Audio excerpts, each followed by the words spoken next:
Hi, in this episode I am going to be discussing how to juggle parenthood, as you can hear my daughter in the background, with working from home during lockdown. Stay tuned and enjoy.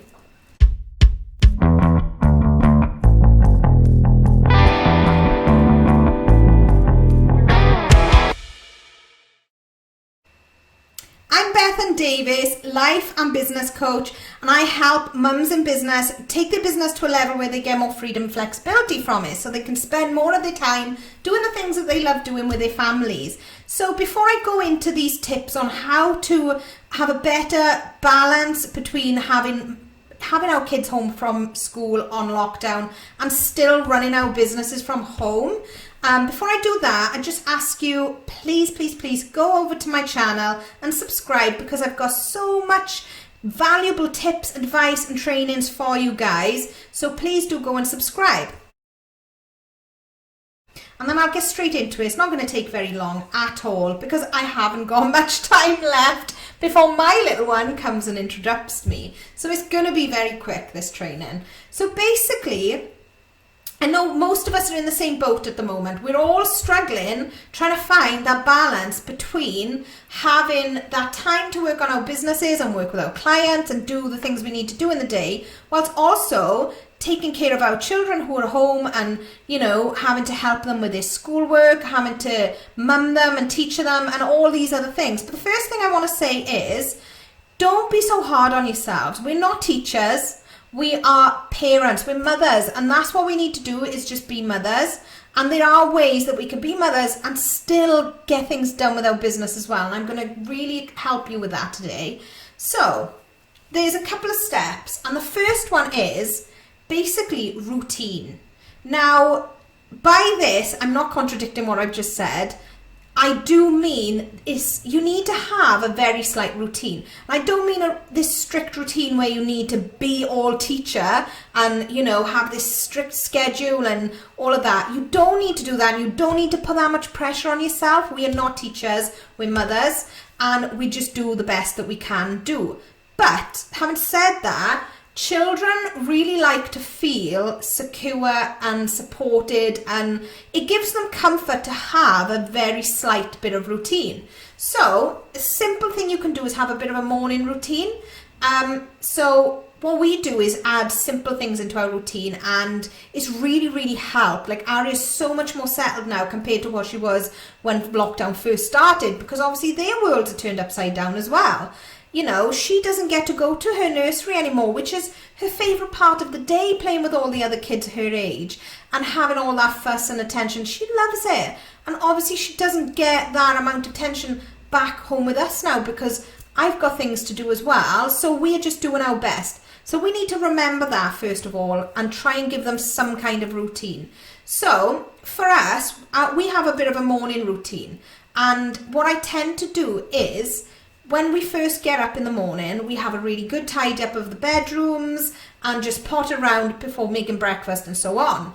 And Aria knows this is going to happen every single morning. She knows it that much now that first thing in the morning, she's waking me up saying, "Come on, mommy, time to get up, time to tidy." And she really enjoys it. The girl likes tidying. Who would have thought? So basically, even the small things that add to this are like, before we go to bed at night, we have a little bedtime talk before she goes to sleep. And I always say to her, we talk about our next day and what's going to happen. I always say, "What's going to happen in the morning, Aria? How's our day going to go?" And she'll say, "We tidy." And then she'll say, "We have breakfast." And then we pick one thing that we're going to do that day. What's the one fun thing you want to do tomorrow, Aria? And sometimes I let her lead it. Obviously, it can't be anything, so we try and, but I tend to let her lead with what she wants to do. Most of the time is make pancakes. She wants to make pancakes, and that's her thing she wants to do. Other times it's like she wants to draw rainbows, or she wants to, whatever it is that she wants to do. Sometimes she wants to go and play out the back. So she say, "I want to play outside." So we'll go out the back for a couple of hours. So basically we have this one thing that we say we're going to do the following day. And I stick to that no matter what, because that is my priority. She's my priority. I want her to feel comfort. And it really helps, because when she's happy, I'm actually able to get some bits of work done because she allows me to do that. So I'll lead on to that, but this is why this works. So we talk about this, and then in the morning, before we get up, again, we'll have a little bit of pillow talk, and I'll say, you know, how's our day going to go today, baby? What are we going to do? And we will talk about, we're going to get up, and we're going to have a little clean, and we're going to have some breakfast, and then we're going to do that one thing. But usually, I'd say, before we do that one thing, Mommy has her power hour with work. This is the second point that we're going to be talking about. Power hour. So the first is routine. Find that bit of a routine with your children. So they've got that routine. The other part of my routine, before I go into in further detail on the power hour and how that fits into the routine, the other part of the routine is every day at 3 o'clock, we say, right, it's 3 o'clock, come on baby, it's time to tidy up, Daddy's going to be home soon. And then she knows as well, we're eager, we're excited, tidying up, and we can't wait for Daddy to come home from work. And these are just little elements of the day that she knows are coming, she knows that's happening. And she's too young to know time, she doesn't know like what time it is, but she certainly feels that time of day because quite regularly now, is close to 3 o'clock, when she will say, is it time, Daddy's coming home, Mummy, it's time to tidy. And it's normally not far off 3 o'clock when she says it. So they feel it, they feel that routine, and it helps them feel more grounded, and it does really, really help level them out, and it just helps with us then to be able to get some work done as well.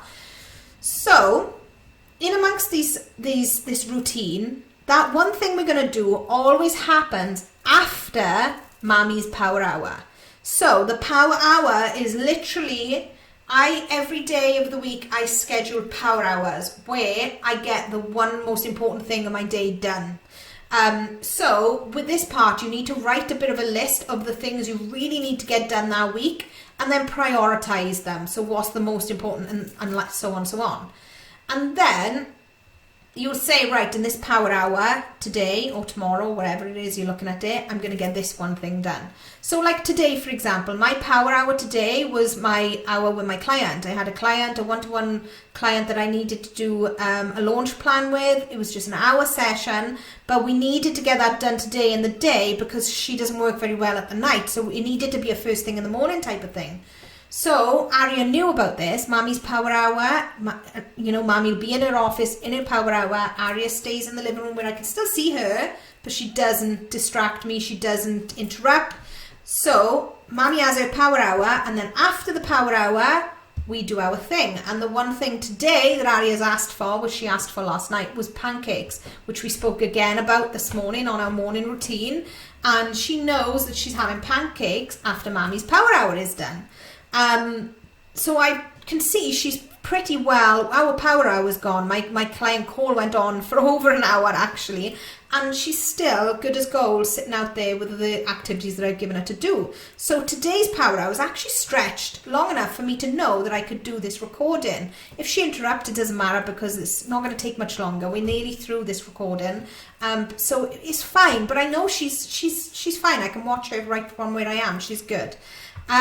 So basically, during that power hour, I tend to put on the table in our lounge where I can see her from the office, I put the things that I know is going to occupy her, the things that, she's going to take time doing the most. So one of the things is snacks. My daughter is a really slow eater and she loves her snacks. So I know that's going to be something that will occupy her for my power hour. So I will put out a load of snacks. Today there's been strawberries, bananas, a little tangerine, some apple slices, and I'll put her a bottle of water as well. And so she's got her snacks there, and she's got a little snack party going on. I'm like, you can have your snack party now, baby. And I put her tablet next to her as well, which I don't advise people to put tablets or TVs in front of the kids all day. It's just for the power hour, remember.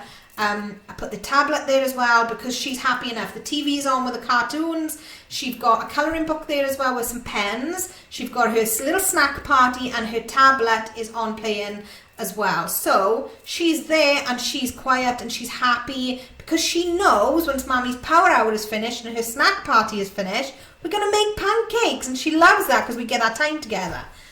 And it's just so much better now that we've got this routine. beginning of lockdown, she would be interrupting, she would be pulling on me, she'd be swinging on this chair, trying to, you know, get my attention because she craved that attention. She needed that attention. She needed that support because her life had been switched upside down as well. She was nagging to go to school all the time. She still does ask, and it breaks my heart when she asks to go to school. Because it just makes me really emotional, and I think, oh, my little girl is like not happy. She wants to go to school where she's happy. But you know, that's just me being an emotional wreck. But yeah, it really helps to make them feel secured and supported, and just that comfort, have that bit of a routine, and it really helps as well.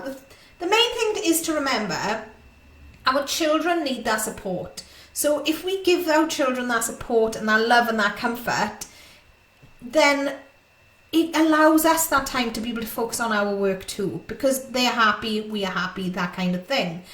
You're not going to be able to work hours and hours on end on your business. You just need to accept that fact and accept that you can do a certain amount of work to your best ability by putting them first. So put them first, get in a bit of a routine, use the power hours, and I mean use these power hours, and use that as a supporting mechanism to be able to do these power hours. Prioritize the things that you need to get done in them power hours, and just do that.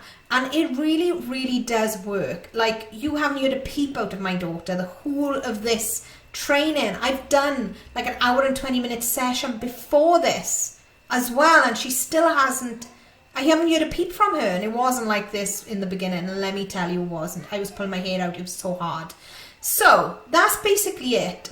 Get a little bit of a routine going, put them first, have your one thing of the day which they choose that you're going to do with them, and make sure they know continuously that that's what you're going to be doing today after your power hour, or whatever you want to call it. I call it Mammy's work power hour. And just make sure you put some things in front of them for that power hour that's going to keep them occupied, so that you can focus on that prioritized thing that is non-negotiable you need to get done that day. And just one last thing to remember, if it doesn't go to plan and it does get a bit interrupted, just take some breathers. Your child needs a little bit more attention that day and a little bit more love and support, so just give that to them, and just don't beat yourself up over not being able to get the work done. You can go back to it later or the next day and try again. If you've got clients, it's a good tip to just give them the heads up. We all know, everyone knows everyone's in the same boat at the moment. But these are just some of the things that really, really helping me balance being a mum and still keeping my business booming as well. I sometimes manage to get in 2 power hours in a day as well, because we'll do this and then later on we'll do another one, and she's really good. We have found a really happy balance, and it's working brilliantly, and I know you guys can do this as well. Some of my clients are already doing some of these things, and it's working wonders for them. So routine, prioritize that one thing that you're going to do in your power hour, and have that one thing that you're going to do with her as well, or that him, her or him. So make sure you prioritize as well that activity that you're going to do, that they've chosen that you're going to do together. So yeah, put them first. Power hour is going to work, trust me. If you really enjoyed that, please do again subscribe to my channel, and I've got some freebies on my website which you can easily get to. If you go to my channel, the banner across the top, there's a little link called freebies. There's some more free trainings in there. There's things on how to get more freedom and flexibility from your business, so that you've got more time to be able to spend with your family. There's also some ultimate time hack tip training in there. There's some different things in there that will really help you with your time and things like that, and just having that freedom and flexibility. So go over there, have a look at the freebies as well, and don't forget to subscribe to my channel. Gonna love you and leave you. Bye.